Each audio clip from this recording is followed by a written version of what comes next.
Today's professional local boxer, born and bred in Middlesbrough, Michael Webster, who was on TNT Live last weekend. So I thought, hey, I need a chat with the big man. I've known Webber for a few years now. I wouldn't say he's my pal, but I'd like him as my bodyguard. Webber, you travelled to Manchester last weekend. Yep. To take on, I'm bad with the pronunciation, Solomon Davies. So right, okay. For a title fight. I heard him say 2 weeks notice leading up to the fight. How many weeks notice did you get? So I got 2 weeks, or less than that, 10 days I think we got. Took the fight in about 10 days notice. 10 days notice, so how difficult is that? You know, because you need to know your opponent, you need to know his style, his brand. Yeah, it's difficult to prepare for. Like I say, we'd have liked to camp, but we wouldn't have got one at that point, I don't think. Like you say, normally if you get an opponent, you prepare for that opponent. So you'll work out his style and you'll get sparring partners in to emulate his style. Mm-hmm. But we didn't have a chance. Like I said, did no sparring leading up to it. But luckily I just boxed the week previous. You boxed in Middlesbrough. Yeah.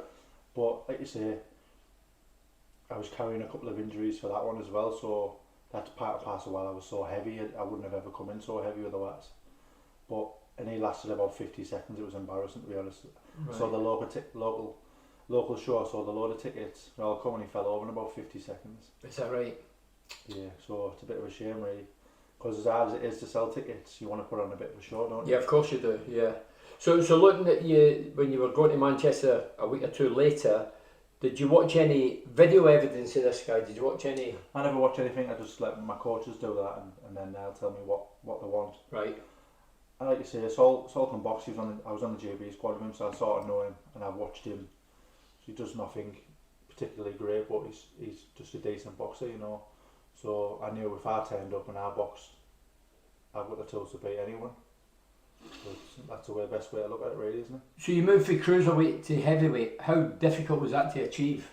It's not difficult at No, all. for the novices like me, Yeah. how do you all of a sudden go for, well, I'm not saying you're not fit now and lean, but Yeah. you're obviously bigger, bulkier. How do you achieve that? How By difficult? eating a lot more food. Like what? The guy in the street, what do you know? I walk around, even when I made cruiserweight, I walked around 15.5, 16 stone anyway.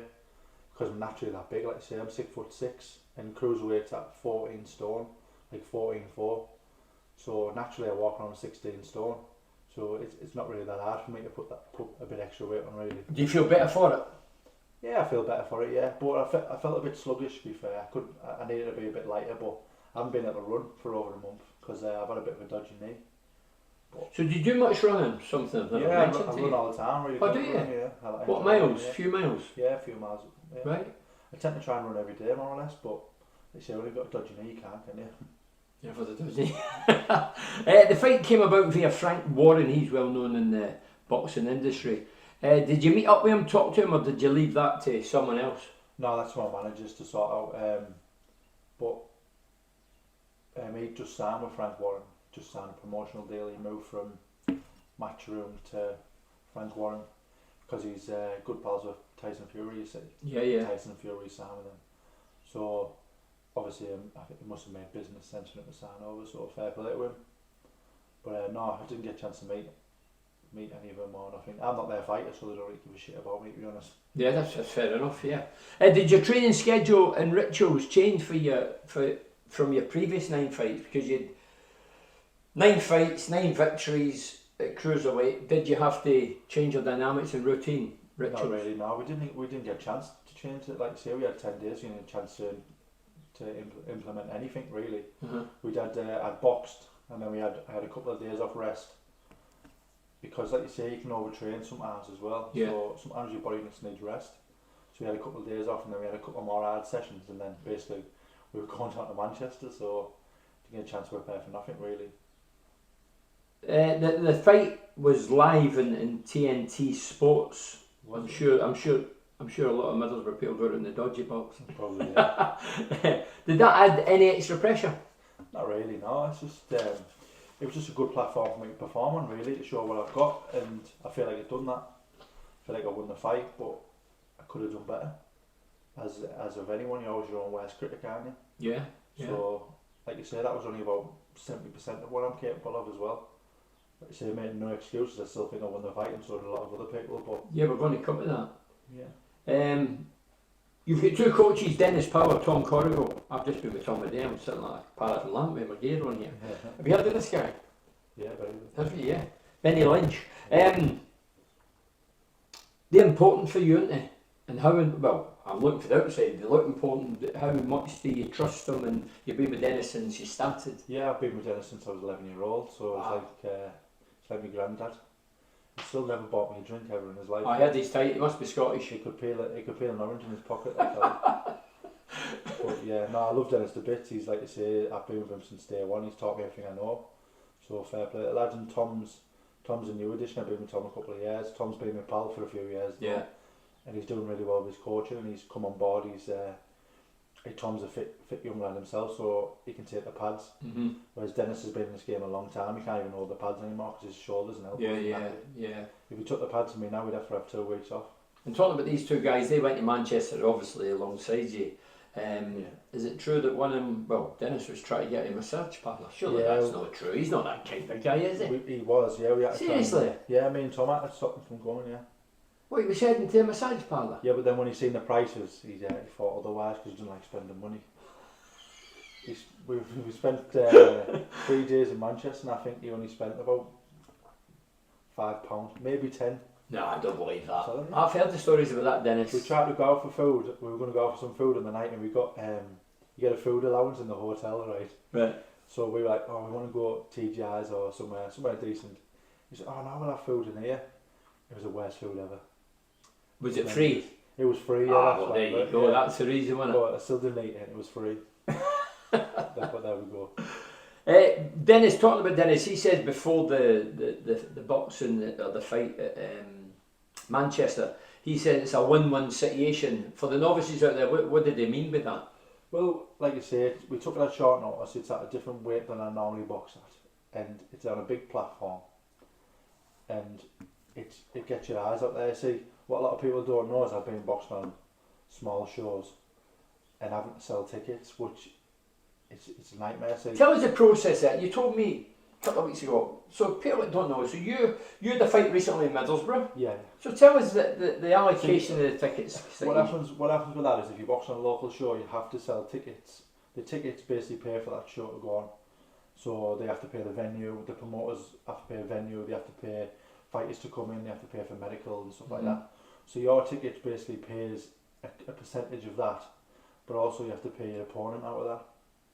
So, for instance, if you get an opponent that's going to cost you £5,000, you have to sell tickets to cover that, and to put money into the house, for instance, it could be up to £1,000. Wow. So that's before you even make a penny for yourself. So there's a wee bit of pressure in that alone, isn't there? Yeah, if you don't sell enough tickets, you're in boxing, simple as that. And then when you sell enough tickets, or you sell a good amount of tickets, and you get a terrible opponent that comes over and falls over, fair play to anyone that gets in the boxing ring, but you at least give it a go. Yeah. No matter who you are, like if you were coming to earn a living and getting paid well, you come and have a go, but it was embarrassing, to be honest. I'll be honest, I missed the actual fight, the live fight. I knew you were on, I wanted to watch it, but I'd been invited to a charity event at Gisborough Hall. Yeah. So while I'm there, I'm trying to get a code so I could watch it live while I'm at the charity ball. Yeah. Never happened, but I did watch it. But on the back of it, while I'm still at the charity ball, afterwards I was wanting to know how you got on, and I wanted to know you won. And anyway, the people have reading loads of messages, and it's saying Webber get robbed, boxing's corrupt, how can this be right? Then I watched it, and I say I'm a footballing man. Boxing, I like boxing. So I wouldn't say I know everything about the game or the sport, but looking at it, obviously I've watched it since, I thought you won. Everybody I read's comment thought you won. You must have thought you won. Yeah, it was only me with my hand raised at the end. I figured I'd won. It's disheartening. It's like I said, I'm disappointed because I don't like losing. I've got a winning mentality. That's the way I am. But for everyone afterwards to tell me I actually won the fight, like and proper boxing people, not just people who don't know. Like, There was a couple of guys who spoke to big yeah, Carl boxers. Frock, Carl Massive. Frampton, everyone said I won the fight. I believed I won the fight. I thought I'd done enough. They were just expecting me to turn up, to be honest with you. They were expecting an easy day. I'd never been over 4 rounds as a professional boxer.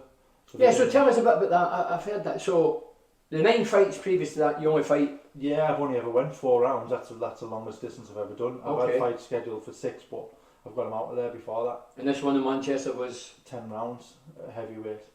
So obviously, therefore, I put a bit of weight on, and I'd gas the thought. But I live in the gym regardless of injuries or whatever. I live in the gym. That's my life. I'm always fit and I'm always ready to go. I mean, there's a guy you were talking about. People didn't fancy before the fight. There's a report on Top Sport.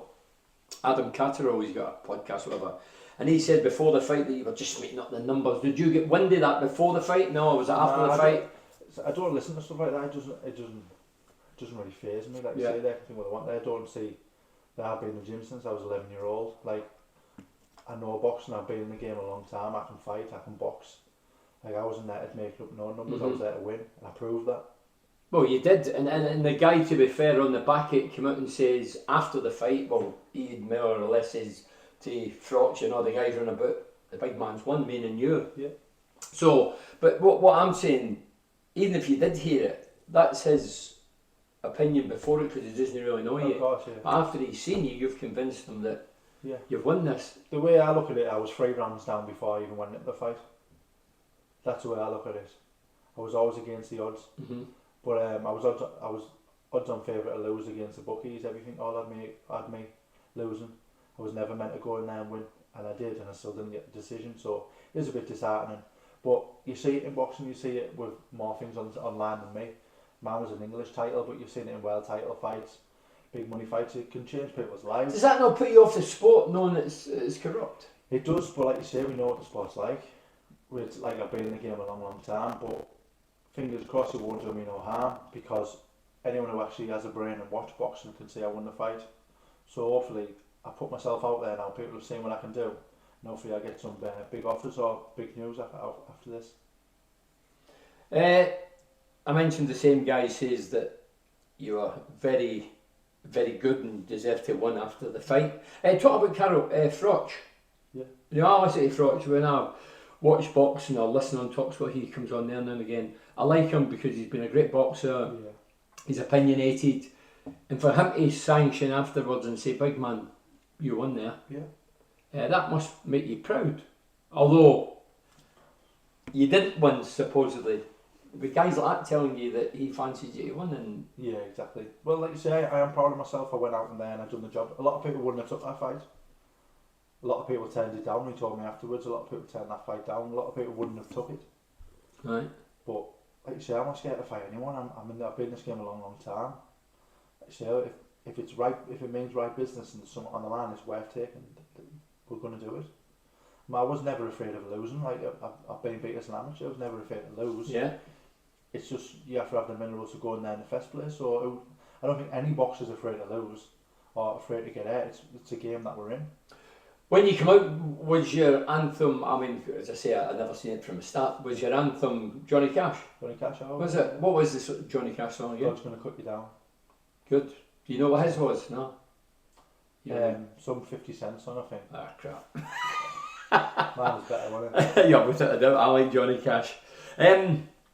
You're not all serious. I had you in the Legends Lounge recently at the Riverside, and David Wheater, former Borough star, and a few other clubs, he had promised me he would sing in the lounge. So afterwards, he promised to sing. He kept his word, and you come on as a backing singer. Yeah, he said I was the best backing singer he'd ever had. No way. He did. He messaged me afterwards. Seriously? Yeah. The two of these are the worst singers I've ever heard. I thought it was quite good, to be honest. It was an Elvis song. What was it? I didn't know any of the words. No, you never. I just followed him. Elvis, I can't remember even know what the song is. He sang an Elvis song. He's quite a character waiter, isn't he? He's a good lad, yeah. Yeah. Very good lad. Have you socialised with him since? No, he's messaged me a couple of times. He's going out in December. He's invited me along. Oh, I'm sure you'll be there. Yeah. What, to sing?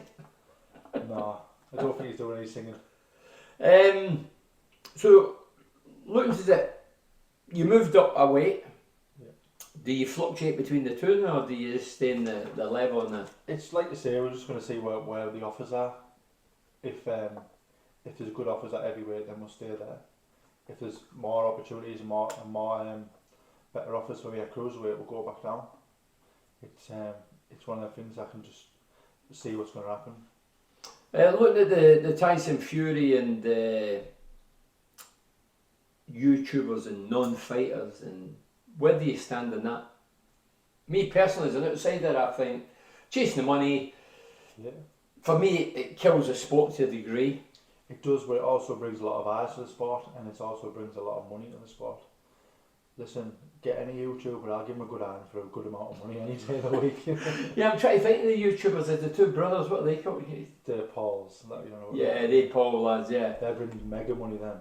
But I didn't punch him beforehand because he's just annoying, isn't he? Yeah, yeah. You know what I mean, the two of them are... But the two of them stood up to boxers, isn't they? Oh, And yeah. what about Tyson Fury's relation? He's not that. Tommy Noise. Like you say, but you can't knock that because he's making really good money, and he's earning a living for his family, isn't he? So fair play to him. And he can sell a fight. You know, you need someone like John Fury, his dad, because he can sell any fight in. He just starts punching doors and... They're talking about John Fury, is it fighting Tyson? Yeah, Come I think on. they're just trying to sell it, aren't they? They sell anything now. Sure, that's not going to happen, is it? So you don't think the money thing's killing the sport? No, if anything, it's bringing eyes to the sport because you get the young kids who are all YouTubers. They say, I don't even know half these YouTubers, but I bet if you went in any local school, they'd know them. So if they're watching YouTubers, they're also watching boxing, aren't they? But it's like me being a professional footballer and then somebody declares to be a footballer and play against us. Yeah, I suppose, but you have to have a certain level of skill to be able to do it in the first place, can't you? Like, a lot of these YouTubers are actually dedicating themselves to boxing. So it'd be like, I'm not saying they're going to be as good as boxers, and a few of them have been found out, but it's like me, if I trained football and I put my mind to it and trained it, sure I'd be better than the average Joe. But who knows? Switching on to football, would you have rather been a footballer than a boxer? Of course it would have, yeah. Why? You don't get punched in the face for starters. No, you get elbowed in the face, you don't get punched, you get But if you elbowed. get in trouble, you can pass to your friend, can't you? You can't in boxing. Right, so that's a fair comment, so you're on your own, aren't you? Yeah, You're standing on your own. Yeah, you were the one that was in there getting punched and taking the punishment, and then you were also the one having to deal with the consequences. Like you say, it's a good job. I'm quite a mentally strong person, but like you say, if you weren't, things like happened at the weekend could really get you down, couldn't it? So, Have you ever had any serious injuries? Touch wood, you don't. yeah, touch of wood. No, I haven't really that. No. No, I've had a couple of broken bones, broken thumbs, just the average stuff really. But And looking at... I'm quite clumsy, but no, I haven't had no touch of wood. Like I have no serious injuries.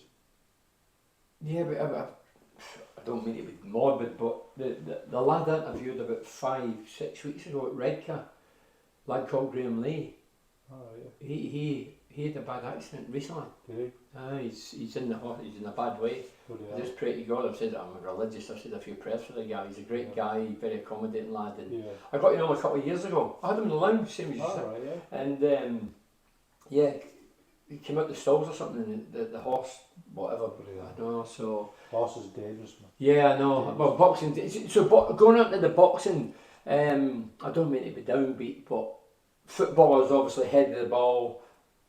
Young kids are told you can't hit the ball now. Where do you stand in the boxing thing? Is it something you worry about, you think about, or you just... See, it's part and parcel of it. Like you say, boxing's evolved over the years. Like it's not like it used to be. We get regular brain scans every year now, which is like an advanced brain Oh, do you scan. get them? You get brain scans every year. You get Right. a medical every year. So, and obviously, if you feel like you've got any injuries or anything like that, you can obviously go and get checked further.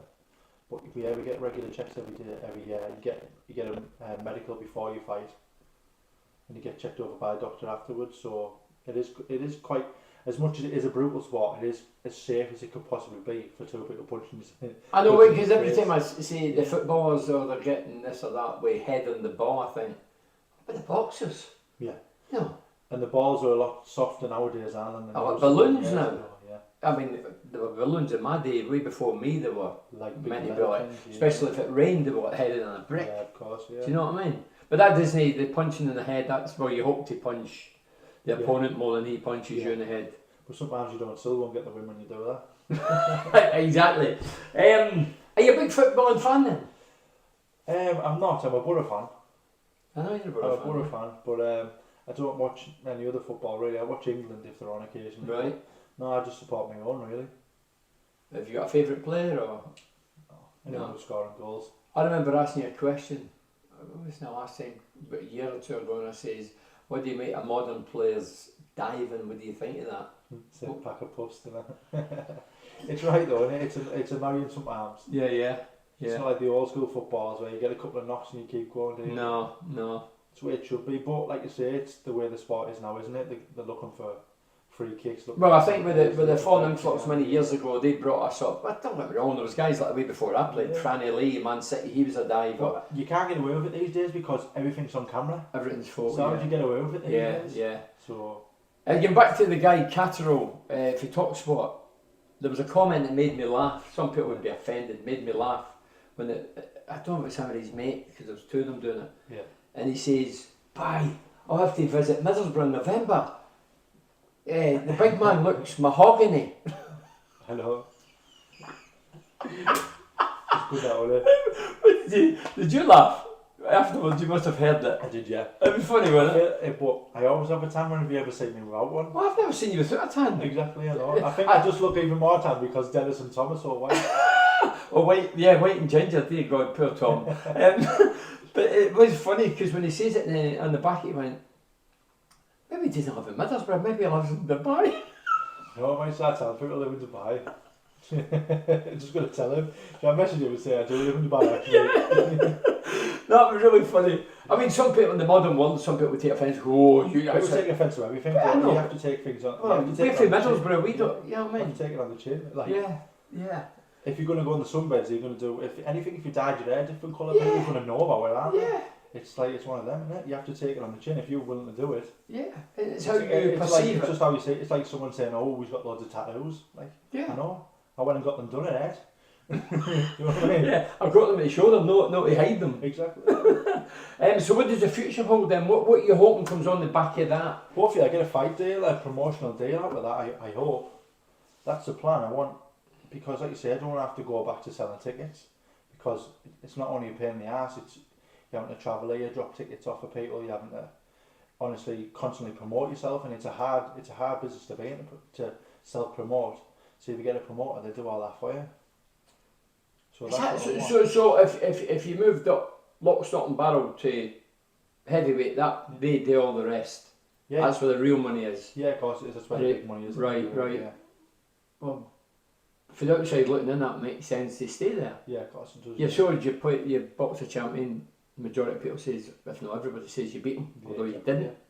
Yeah. That must be the place, eh? Of course, mate. Yeah, we're just gonna, like you say, I'll sit down with my coaches and my team and my manager and that, and we'll discuss where to go further. I'm looking forward to seeing you on the telly again, big man, you know what I mean? And trying not being at any do's.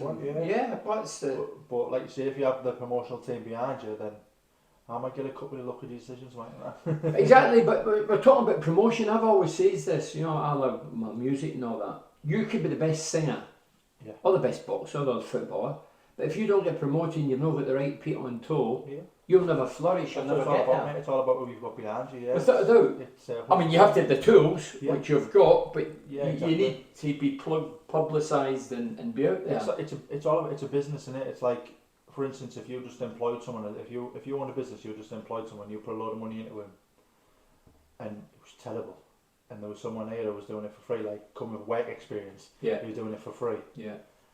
What are you going to do there? You're not going to take him on, are you? No. You're not going to give him all the promotions, all the money when you just spent a load of money on him. It's a business at the end of the day. They've just ploughed a load of money into him. They're promoting him as the next biggest thing. They're on about moving on to bigger and better things. If I come in and mess up the apple cart, then what they're going to do? Get rid of him. You can't do that, can you?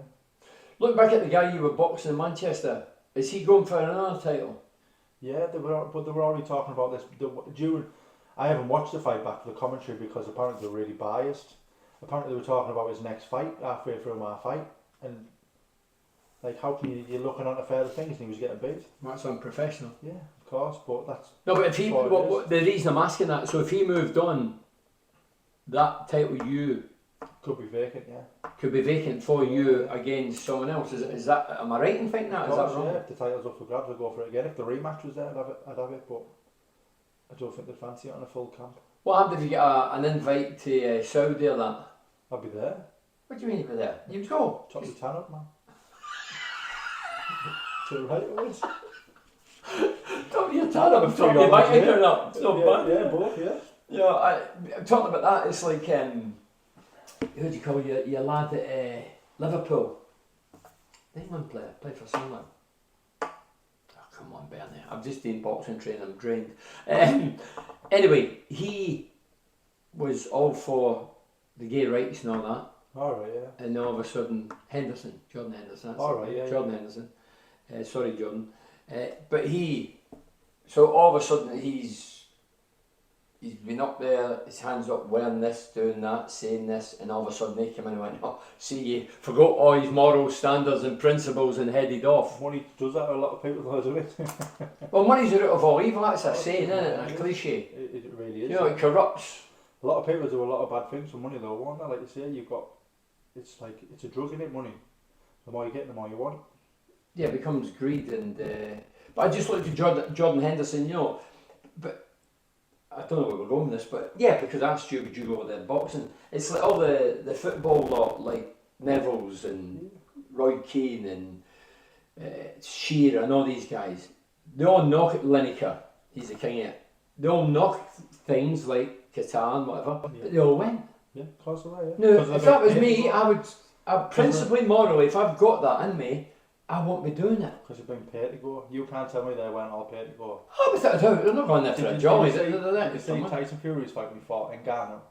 They literally had everyone faced former world champions, everyone. Every face you could say, every famous person in boxing was there. Of course, because they paid them all. Can't tell me. Yeah, Ronaldo, Tyson, Mike Tyson, Ronaldo, everybody, yeah. They had Ronaldinho, the big Brazilian. Even if they didn't pay them, they've got them over there for free and give them a sweet and put them up and fed them. And see, for me, moral standards, I do the podcast, I get sponsors. Yeah. It's like me putting a butcher's on. I've got a butcher's and a smoking thing, pipes or whatever, or cigarettes. Yeah, of course. I don't do anything. Same with me, mate. How would they do it? You've got to be aware of who's sponsoring, who's backing you. Of course you do. Because, like you say, if it reflects on you, doesn't it? Well, I can't say I'm vegan and then I've got a butcher. He's giving me money. Do you know anyone? Any butchers that want to sponsor me? Like, just pass it my way. It's alright. So, talking about meat, do you eat a lot of meat? What's your... Yeah, I do eat a lot of meat, yeah. What's your schedule eating? I've got a meal prep sponsor, mate, who'll just provide all my food for me, fresh. That's interesting. So 2 or 3 minutes in the microwave and it's easy as that. Is it chicken, steak, all this kind of thing? Yeah, everything, mate, lasagnas, chicken, parmesans, everything. But obviously it's all cooked healthy, you know. So I eat them and then obviously I eat whatever I want, really. And when you go to the lounge, you were at the lounge recently, as I said, back in St. David Wheater, you went in the drink? No, I don't drink. Oh, do you not drink? No. There's not by choice. Like if I wanted to have a drink, I would have one, but I just don't like it really. Ah, great. It's I'm one of these people who I can socialise without having a drink. I'm the same, yeah. A lot of people aren't like that. You see, so you're telling me there'll be 2 teetotalers sitting here right now? Yeah, I don't. Wow. I very rarely drink.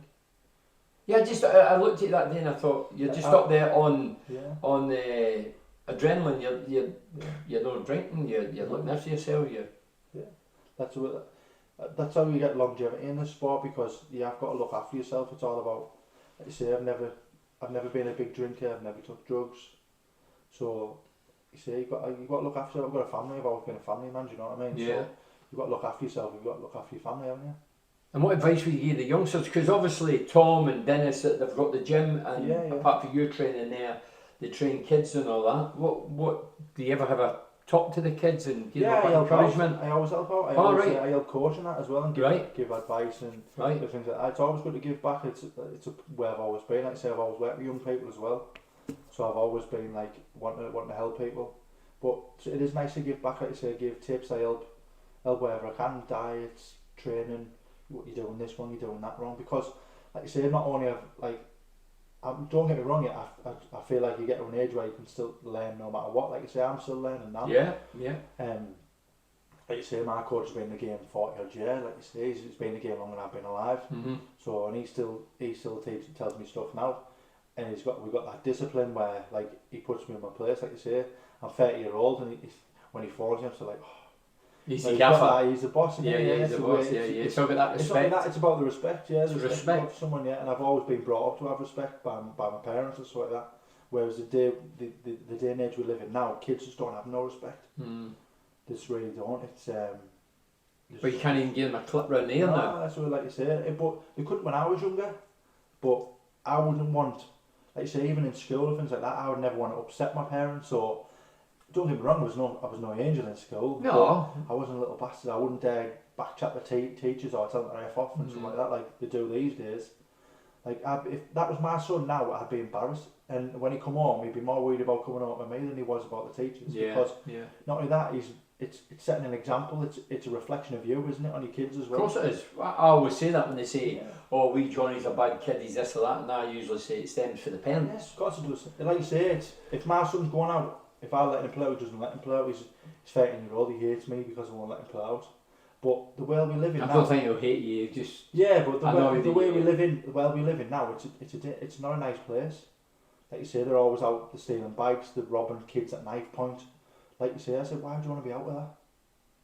I said, like, not only because that he's not streetwise enough, you know. Yeah. Like so, and it's dangerous. It's not like when we were kids. You could just go. We used to have to go knock on your friend's door because we didn't have mobile phones. Yeah. And you used to be out from morning till night, and you used to go home when it got dark. That's how we used to do it. These days, if my son's out somewhere by himself, you worry. It's not a nice place because, like you say, there's a lack of respect, not from parents and from teachers. Everything, it all stems from that. That's why I think boxing gyms are a great place for young people because it teaches you discipline, motivates you, Get rid of your frustration. It gets rid of everything. I'd advise any young person, girl or boy, to try a boxing gym once, even if you're not that good. It doesn't matter about the skill, it's about the discipline and learning something new, isn't it? And also being able to defend yourself. A lot of these people are walking on the streets carrying knives because basically they're afraid, aren't they? Do you think a lot of people in Middlesbrough are carrying knives? Yeah, it's right for it. Right. And it's because they're living that world where they feel like they have to go and carry a knife to protect themselves. Whereas Scary. I wouldn't even dream of it, eh? What about when people criticise Middlesbrough, outsiders? I mean, there was a guy in the House of Commons yesterday. Yeah. I don't watch the news, listening, but it was top spotting for some reason that went in there. Yeah. And there was some politician says that Stockton's a shithole. Yeah. He's not wrong, is he? But No, it doesn't matter where you live, does it? There's shitholes in every area. You can't tell me you can't go to London and it's not. Without a doubt. Without a doubt. It's not about the place. It's about the people, innit? Yeah. Where we live in, there's arseholes everywhere, isn't there? Oh, without a doubt. And it doesn't matter where you live, there's still going to be arseholes. Yeah. It's just the way it is. But I think when I hear, I've been here since '85, so I'm in a position to talk about the area. I've seen a transformation, a change massively. Right. Loads of ways. I don't mean for the better. And then I hear they're building this, that, and the other. Stockton's doing the same, and I think, yeah. but it's the same people.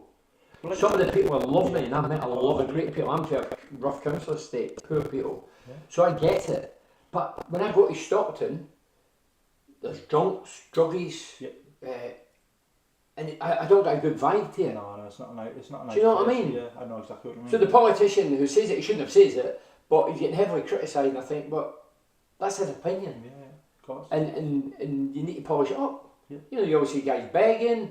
Yeah, drunk. make it better. Yeah. You know what I mean? Some money into it. But it's like you say, we are a small town, and like the demise of the steelworks and that ruined the area. That's a fair point. Because like you say, it was a big community, that, wasn't it? It wasn't just like, you can't tell, like my dad used to work in the works, his dad did. Like it was like a generational thing, wasn't it? Where did your dad work? Oh, in the steelworks. It's just, That was. it's what it was. Everyone worked in the steelworks because that's where the jobs were, wasn't it? Talking about your father, was he into boxing? What was his sport? No, was he into sport? No, my dad was never into sport. No. Nothing. No. no one in my family has really. I had a couple of cousins who had been into boxing, but like you say, I tried football. I used to play football. Yeah, so if I was looking at you and Yeah. I seen you run at the tunnel, I'd think, shit, I hope I'm not playing against him. Look at the size of him. Yeah, but I was never this. What big. position were you? Were you a centre half or centre I forward? was a left winger. A winger? Left footed, yeah. I was a winger, yeah. Because I'm fast. You left Pretty pegger? quick, left footed, yeah. Never knew that. But like you say, I was always quite fit and active, but I wasn't really that good at football. I didn't really get into it that much. I used like you say, like it and that, but I was never really that good. So, but like you say, I could put the ball in front of anyone and beat them, but I was never that technically Were you fast? good. Yeah. So you were quick? I'm pretty quick, yeah. Left but, winger, left foot? Like you say, I played for a couple of years. I played for South Park Rangers and but like you say, it just sort of fizzled out really, yeah. And then like you say, I went to boxing when I was, I think, about 11 or 12. I went to boxing and I loved it. Look at your tattoos, your body tattoos. Yeah. We talk about Wheater there singing in the lounge and all that. He's covered with them as well. Yeah. Where did that come from? What was the inspiration behind that? Why did you do it? And what tattoos have you got on your body? I don't want you to show me them. Well, you've probably seen them anyway, haven't you? Everyone's seen them. But, I don't know, mate. It's like with everything. You get one tattoo and they become addictive. Sure. It doesn't help that one of my best pals is a tattoo artist as well. Like. Oh, that's right. Yeah, of course. He's one of my longest reigning sponsors. He's right. He calls himself the undisputed champion of sponsorship. Right. But yeah, he's one of my best pals and he sponsors me, like I say, and he does my tattoo. I wouldn't go anyone else anyway. So what's your favourite in your body? I mean, I'm looking at your arm now, right arm, stars and that. I don't have a favourite, you know, but I do have, on this arm I have Jesus and I have a poem that's from my granddad's funeral. So it's quite sentimental. Okay. So Jesus in a poem to you. Yeah, it's a poem from my granddad's funeral, so right. Because I was quite close to my granddad. So you're religious? I wouldn't say I was religious. I do believe in. No, I don't mean you go to church now, but you're religious. Yeah, you believe in that. I do believe in something. Yeah. Yeah, I do. Yeah. I don't like to say I'm not a church goer and. No. Don't I used to repent my sins on a weekend. I used to. What you think? God, you've been that confessional box for about 3 weeks. So yeah, but like you say, I have a lot of tattoos. I have some more as well, but I don't think, like you say, people think, oh, it doesn't have to have a meaning to it. If you want something, get it. I mean, I know guys with football tattoos. No, I get that. I get it. Yeah. It's a form of the art. I like drawing. Yeah. It's a form of art, but it's that old cliche in saying, but when you're 80, what will you be thinking then? When you're 80, you really give a shit about what you look like. You won't, will you? That's true, no, you won't. I don't think you're going to give a shit when you're 80-year-old when you can barely walk up the stairs. Ooh, I wish I'd never got that tattoo there. Look how shit that looks like, limping up the stairs. It doesn't matter, does it?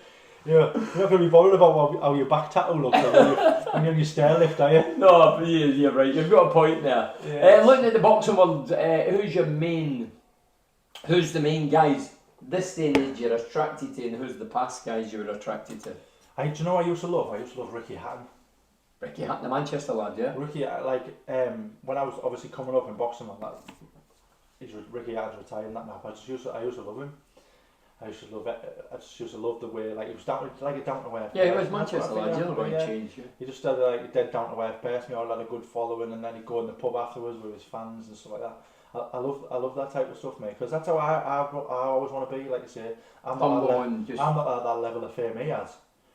But it's like I'll always be like that because it's where I'm from. Like I say, I don't know how you can get to a station where you're above it. Like you say, I met when I was on the JV squad, Anthony Joshua was there down there, and he gets a lot of stick for being stuck up, but he was a genuine nice fella. Like for me, I can only talk of how people are with me. Yeah, of course. And like you say, he was spot on with me. Always had a conversation, asked how you were, asked about your family.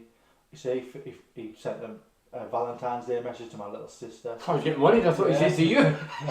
FaceTime my son, like stuff like that. Right, you know, like, brilliant. So, dead down to earth, but see, what I always think when you've got a level of fame, when you're getting that all the time, when you can't go to the local supermarket because people are on at you, wanting photos all the time, text you 2.5 hours to go to get a fucking loaf of bread. It's going to take a toll on you at some point, isn't it? Yeah. And like you say, when you get millions of interviews here, there and everywhere, you're going to slip up and say something wrong.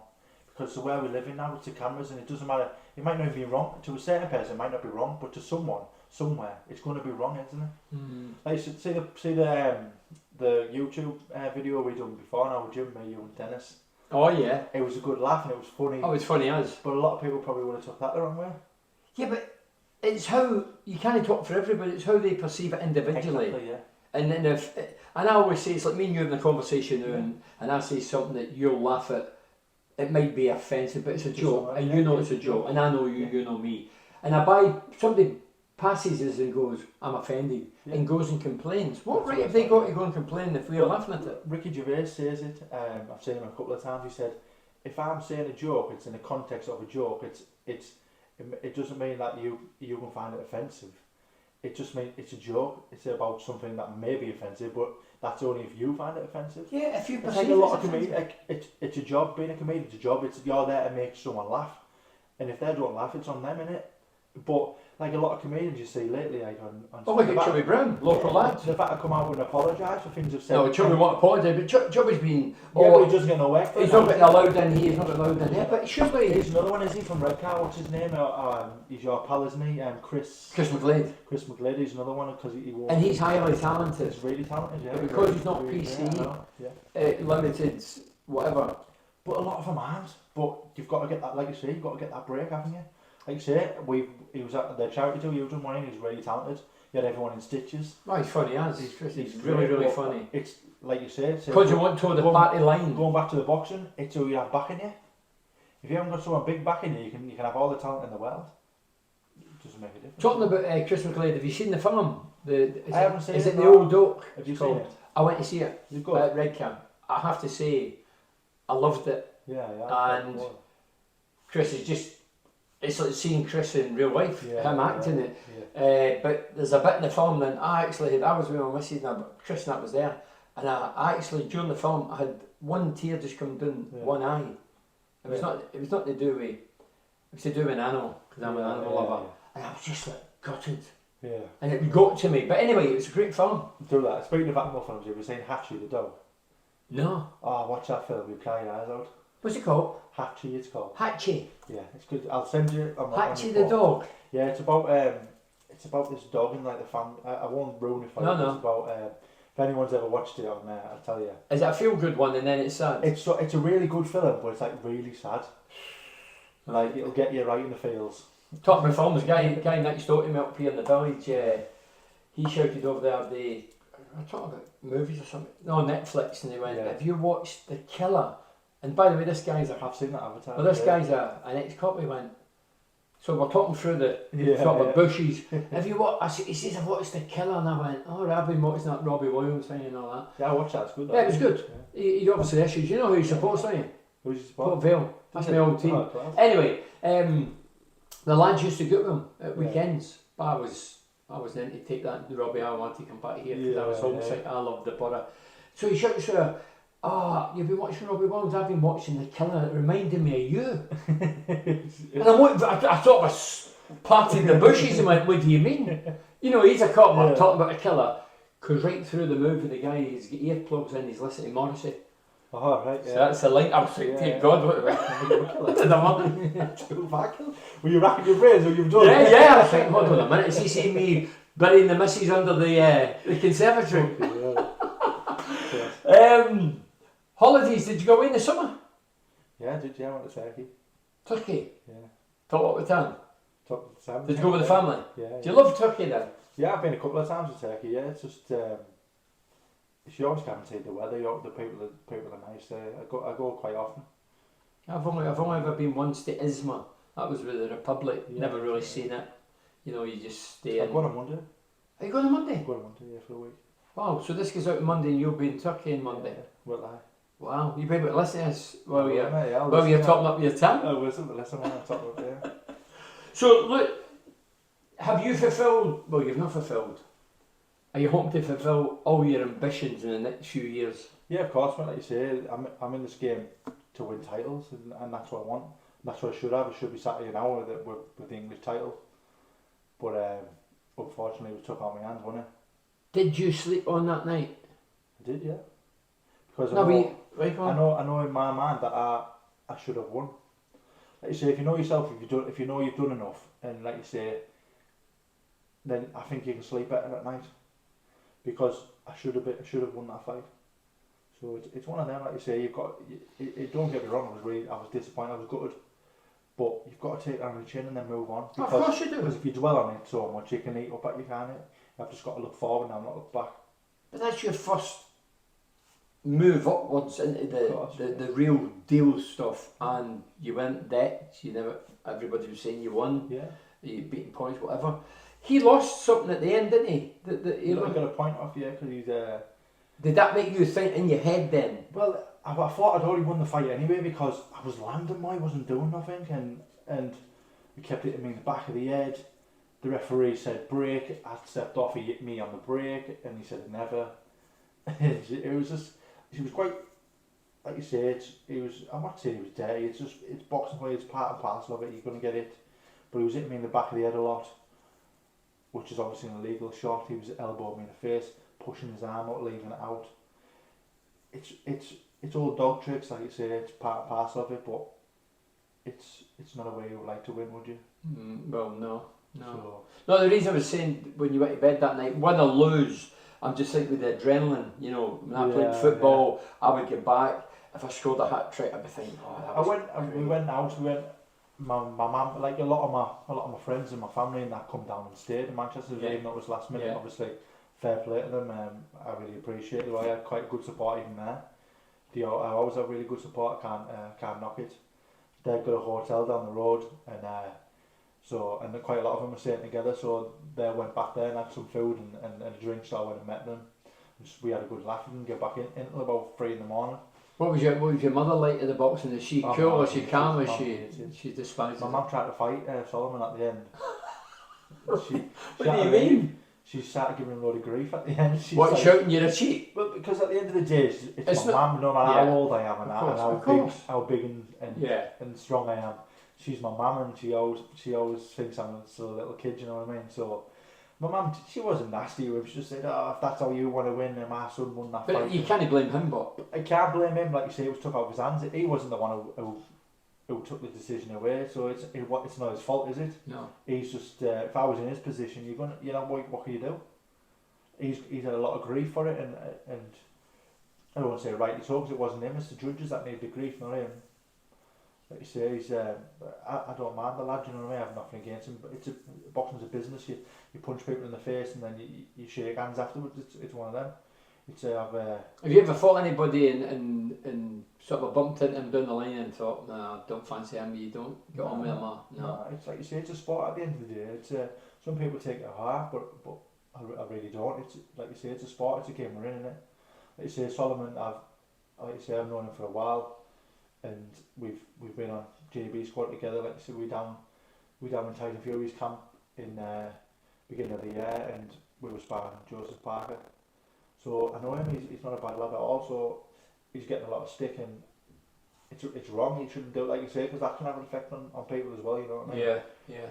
So I wouldn't wish that on anyone, but like you say, it goes back to the judges. That they're the one who needs to. Yeah, they're the ones that, if anything's to blame, not the boxer. One needs to get the stick for it because it's not his fault. But yeah.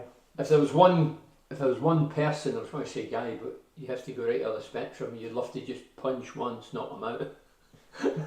Dennis Power. Oh, that's the trainer with the tash. I wouldn't really. What are you joking, Dennis? He'd have his blue tin anyway. Have you been watching that Jungle crap? No, I haven't watched it. No, I've not watched it. I was going to say. Do you know what it is with me, mate? If like, because it's on every night in it. Yeah. Like you say, I think I watched the first episode, and then if I miss one, I'm like, I'm never going to catch up now. Yeah. Because it's all over the news, isn't it? It's all over the radio, yeah. So you always. I've not watched it, but I watched previous ones. I know Tony Bellew's in there. Do you know? Yeah, the boxer. So yeah. I might have try and catch. We delve in. No, I was going to say, if you were getting into the jungle, who would you like to be in there? Say there was 10 people, or if you were having a dinner with 10 people, that's a better one. 10 people at a table. You invite. Who would you invite? Who appeals to you? Who would you want to invite? Forget Dennis, you wouldn't invite me. Come on. I wouldn't invite. I don't invite him in the lounge. He's not having a free meal on me. Who would you invite? It's a hard one. This, I would have the Undertaker. The Undertaker? Yeah, he's cool, isn't he? Didn't you watch wrestling as a kid? No. Wrestling. Oh, right, I've heard of him. I thought you go meant on. a Undertaker. No. I was thinking, what, you're going to poison him at dinner and get him. Someone. Right, okay. Right, so we'll have him. I'd have Mike Tyson. Right. Because he's a character, isn't he? Yeah. I'd have Muhammad Ali. Right. Michael Jackson. Yeah. Michael Jackson. I'd have... I'm running out of ideas here. I'd have Sylvester Stallone. So that's a good 5 you've Okay, got. there's 5. I'd have Sylvester Stallone. So there's a couple of boxers. I'd have Arnie. Arnold Schwarzenegger. Oh, you like the big lads, you? Yeah, I'd have Arnie in there because he's Yeah. a bit of a character. I like him. Have you seen the thing on Netflix? Yeah, it's good. That's good, I like really that, good. yeah, It's really good. Right, Good so fella. that's, is that 6, yeah? Yeah. Any singers? See, I don't really like that many singers we would have in there. You're not into your music? No, I like my music, but not like one that I would want to meet really. Maybe Elvis. Elvis, he's yeah, pretty cool guy, they're alive, yeah, I've already Elvis. had Michael Jackson, he's a singer, come on. Right, yeah, I know, but Um, singer, dancer, Elvis. Who else could we have? Come on. We could bring back from the dead. I'd have Tupac. Tupac, yeah. Tupac, yeah. Just to see who killed him. Right. Who else could we have? I've run out of ideas, mate. Come on. That was a good old goal. Two didn't tell. Yeah, that'd be an interesting dinner, wouldn't it? Yeah. Epstein. Jeffrey Epstein. Well, we'd find out who killed him, wouldn't we? Jeffrey Epstein. What, are you going to break Andrew as well? Well, we'd get the list who was on the island, wouldn't we? Imagine how much that'd be worth. There we go. That's a good banana. Epstein and all involved, but yeah. Yeah, but I'd probably get killed then, wouldn't I? Oh my god. Final question, brilliant. That was great. I'm glad I asked that. Final question. You've answered all yours about your boxing and your ambitions. Middlesbrough, are they going to finish in the top 6? Or do you... do you think we can finish top 6 with what we've got, or do we need to sign a couple of players in January? I feel we need to sign a striker.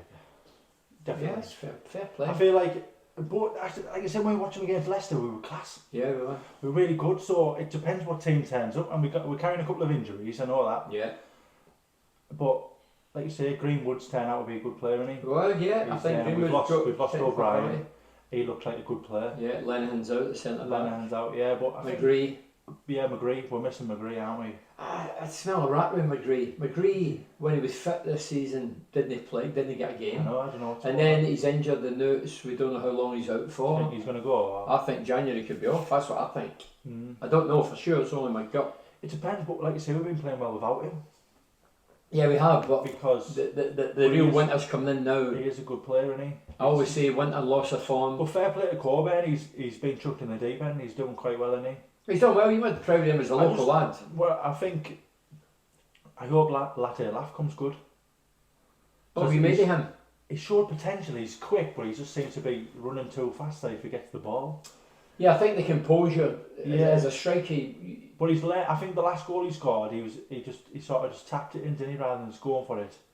I think he's learning a bit. He's learning a bit, isn't he? But I don't know, like you say, we paid a lot of money for him. He hasn't really come in and deserved that I think we paid $5 million for that lad. It's a lot of money for him. But yet we've got young Coburn up front. However, he is dangerous. Oh, he is. He'll outrun anyone.